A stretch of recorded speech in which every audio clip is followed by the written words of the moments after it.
My name is Emily Johnson, and I'm 29. On paper, my life looked perfect.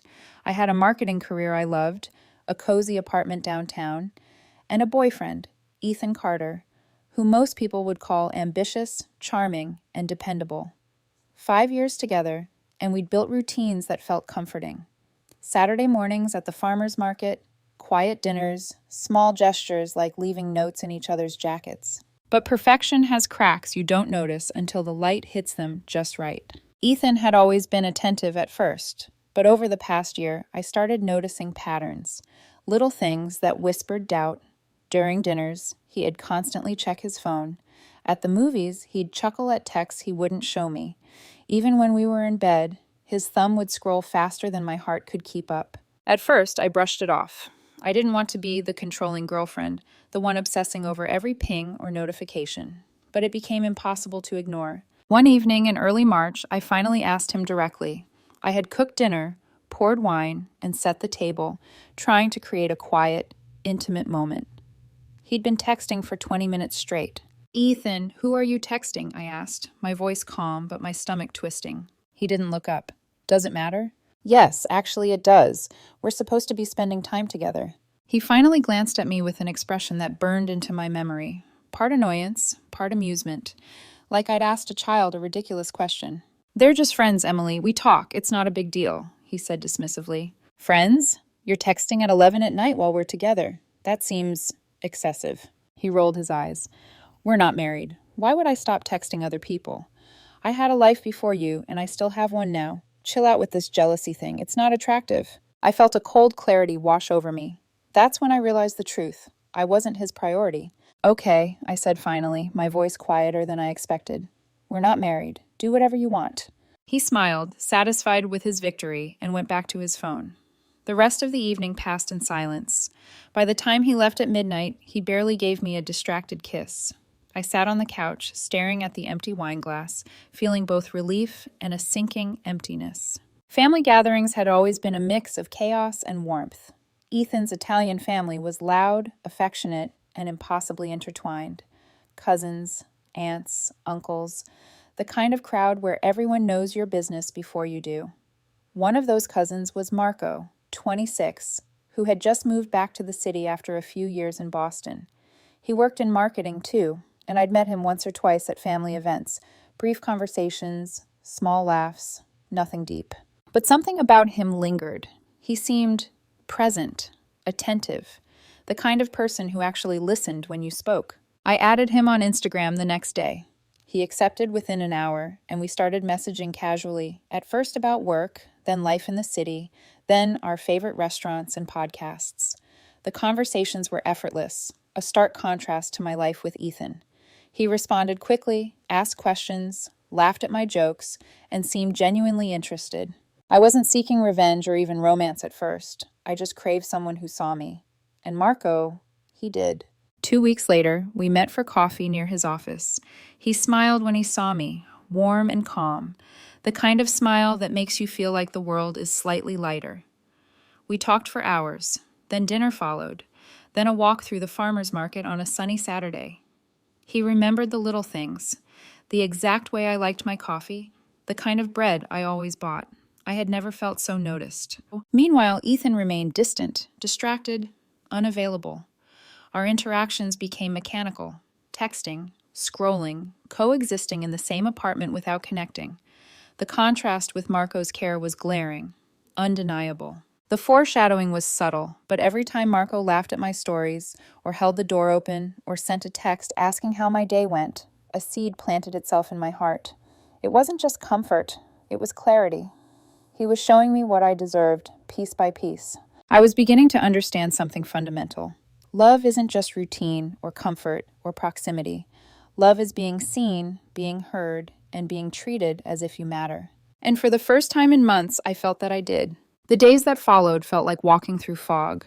With Ethan, I was surrounded by a presence that was technically there, but emotionally absent. He still smiled, still kissed me goodnight, but his attention always drifted elsewhere, toward his phone, toward Jenna's messages, toward a world that didn't include me. I tried to remind myself why I loved him. We had shared routines, mutual friends, memories that felt like home. But love should feel like home, not like a background hum you're barely aware of. That's when Marco came in, quietly, unexpectedly, and entirely without pressure. It started with small messages, a funny ad he'd seen for a marketing campaign, a comment on a post about the city's terrible subway system. Nothing heavy, nothing intimate at first, but it was reciprocated attention. He asked questions, laughed at my jokes, and remembered the details of our conversations. It was a stark contrast to the blank stare and distracted thumbs of Ethan. Soon, our messages grew longer. I would tell him about the projects at work that left me exhausted, the little victories that felt invisible, the nights where Ethan was physically present but emotionally absent. He listened. He didn't judge, didn't advise, didn't dismiss. He simply engaged. It wasn't romantic yet, but it felt important, vital even. For the first time in months, I felt seen. Ethan, of course, remained the same, texting late at night, appearing distant, brushing off my attempts to connect. Our weekends together became a study in avoidance. A Saturday brunch might find him glued to his phone, replying to Jenna or some other acquaintance, while I sipped my latte in silence. Movie nights were less about the film and more about whether he'd respond to a message mid-scene. I began noticing how much attention he gave to everyone else while I felt like I didn't exist. And so I started turning to Marco instead. One evening, after another tense, quiet dinner with Ethan, I texted Marco just to vent. One simple message. Long day. Need someone who actually listens. He responded within minutes. I hear you. Want to talk? We talked for hours that night, his voice patient, warm, grounding. He laughed when I made sarcastic jokes, remembered stories I had told him weeks ago, asked questions that made me reflect on myself. With him, I didn't feel small. I didn't feel invisible. I felt important. It was a strange juxtaposition. By day, I existed in a relationship that demanded so little of Ethan's attention that it was almost invisible. By night, I was sharing a corner of my life with someone who actively wanted to know every detail, and that contrast began to make my heart ache, not with longing for Ethan, but with awareness of what I had been missing all along. Marco never pushed, never crossed boundaries.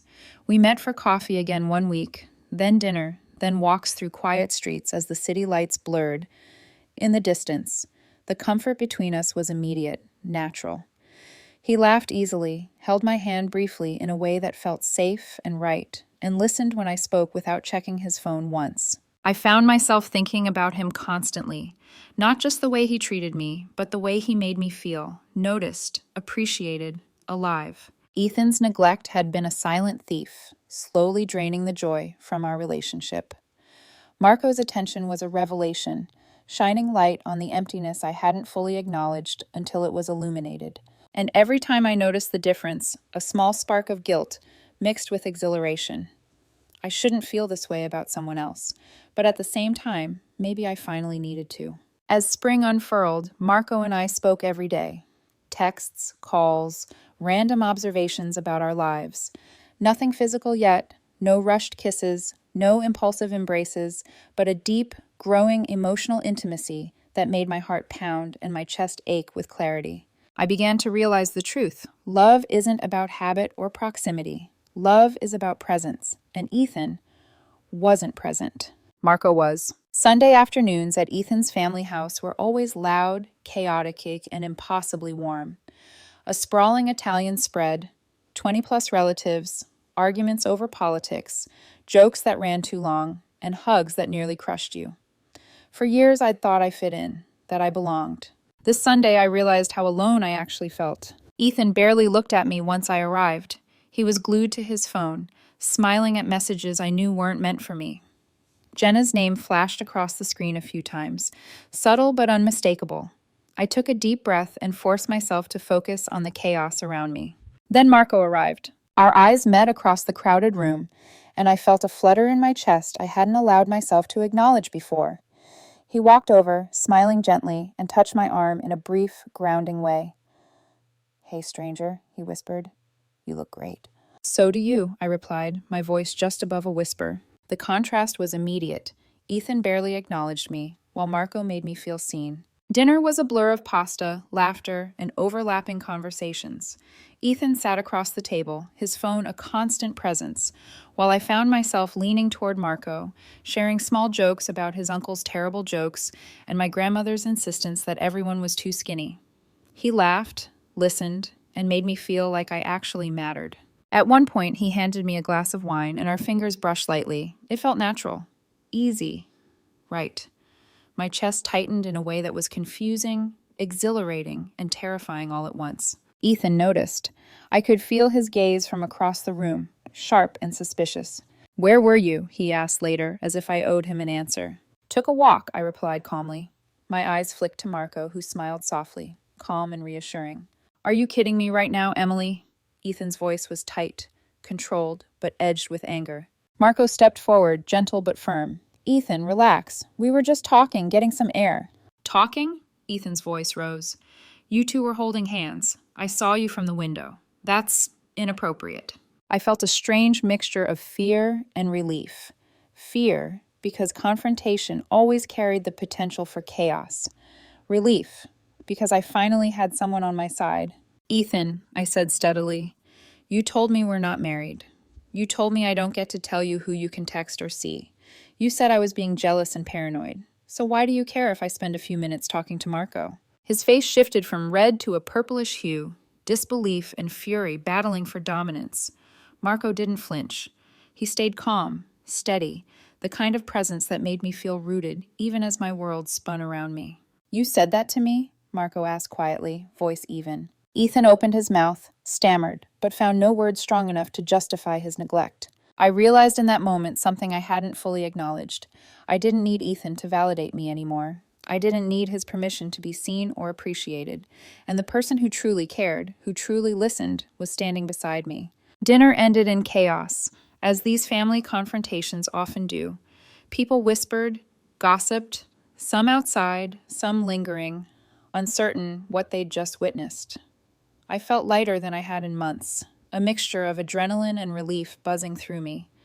Marco stayed by my side, steady, warm, grounding. As we walked back to the house, the golden light of the setting sun painted the street in warm hues. Marco grabbed my hand, briefly, naturally, without hesitation, and I felt something open inside me that had been closed for too long. Ethan glared from the driveway, phone nowhere in sight, his anger visible but impotent. I didn't look back. With Marco, for the first time in a long time, I felt right, seen, heard, appreciated. And I knew, deep down, that my heart was starting to understand a truth I'd been avoiding. Some people see you. And when you finally find them, there's no going back.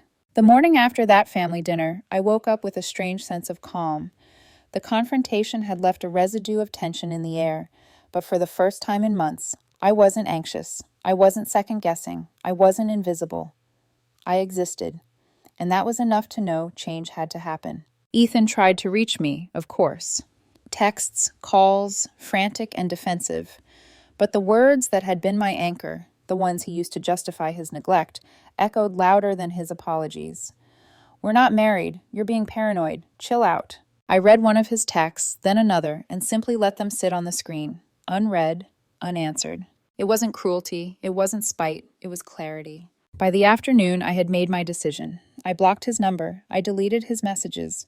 His world would no longer encroach on mine. Marco was the first person I told. We met at a small cafe near his office, the spring sunlight filtering through the windows.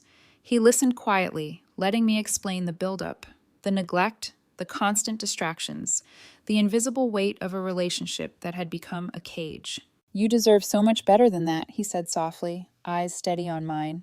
"I've been hoping you'd see it too." I smiled, a mix of relief and nervous excitement. "I think I finally do. I don't know what happens now." "Whatever you want," he replied. "I'll be here. We'll figure it out together." There was no rush, no pressure.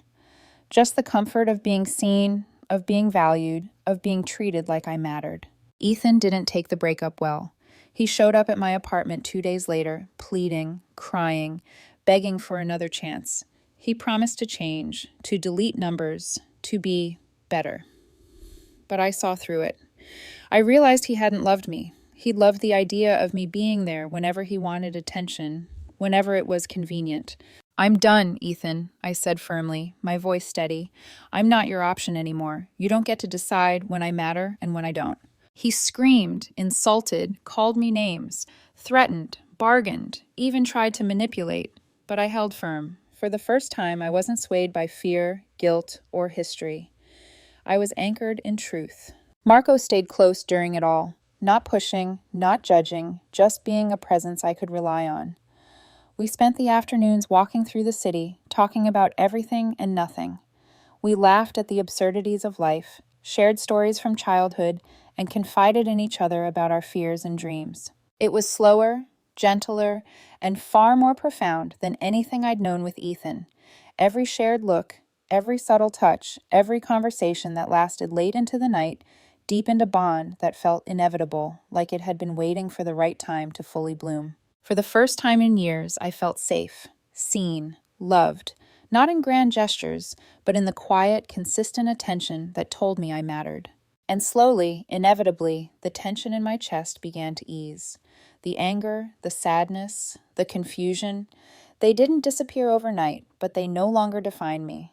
I was reclaiming my life, my heart, and my sense of self. Ethan's neglect had been the catalyst, but Marco's presence was the revelation. He wasn't just someone who listened, he was someone who understood. And in that understanding, I found hope, light, and the quiet beginnings of love that felt real and lasting. 4 months had passed since that explosive family dinner. Each day had been a lesson in reclaiming myself, redefining what I deserved, and rediscovering the joy of being truly seen. And Marco had been there every step of the way, steady, patient, and genuinely invested. Our relationship had grown naturally, without the rush of desperation or the weight of past mistakes. Coffee dates became Sunday brunches, walks through the park turned into evenings at rooftop bars, and every interaction deepened the trust and affection between us. With Marco, I laughed again, fully, freely, without guilt or hesitation. I shared dreams, fears, and even silly obsessions, knowing he would listen, care, and respond with thoughtfulness. He had a way of making me feel important without making me feel pressured, and that balance was intoxicating. Family dynamics, which had once been a source of stress and confrontation, gradually shifted. Ethan faded from my life, his presence reduced to faint echoes in my memory. Conversations with his family became easier because Marco and I approached them as a united front, respectful, warm, and honest. One afternoon at a casual family barbecue, Ethan's mother pulled me aside with a small smile. "Emily, I'm so glad you found someone who actually appreciates you. You two are good together." I smiled, heart swelling, because it was the first time in years I felt recognized for who I truly was. Not just the girlfriend Ethan tolerated, but a woman deserving of love and respect. Even Jenna, now sidelined from my life, became a distant footnote. Through family grapevines, I learned she was still flitting between casual attention from multiple men, unwilling to commit or see what she had taken for granted. I didn't feel satisfaction or vengeance, only clarity. I had made my choice, and it was one rooted in self-respect and emotional truth. Marco and I, finally free from the shadows of neglect and betrayal, allowed ourselves to explore the depth of our connection fully. Our first kiss wasn't rushed or impulsive. It was the culmination of months of care, attention, and quiet understanding. In that moment, I felt everything align: heart, mind, and soul. We held hands as we walked through the city streets, laughter mingling with the golden evening light, and I realized something I hadn't allowed myself to admit before. Love wasn't about habit or proximity or convenience. Love was about presence, attention, and mutual care, and Marco had given me all of that in abundance. The journey hadn't been easy. Betrayal, neglect, and the quiet erosion of my self-worth had carved deep trenches in my heart. But through it all, I learned to recognize what I deserved, to see who truly valued me, and to embrace a love that was patient, attentive, and real. And in Marco, I found that love, not flashy, not forced, but steady, enduring, and undeniably mine. Life with him was easy, supportive, fun, and full of laughter. We put our phones down when we were together. We really talked. We really listened. And for the first time in years, I felt whole. Sometimes, late at night, I would think back to Ethan's words. "We're not married. You're being paranoid." And I would smile softly, knowing I had chosen differently. I had chosen someone who didn't just occupy the same space as me, but someone who saw me, heard me, and valued me in ways I hadn't dared to imagine. Emily Quinn, 29, had finally found the kind of love she had always deserved,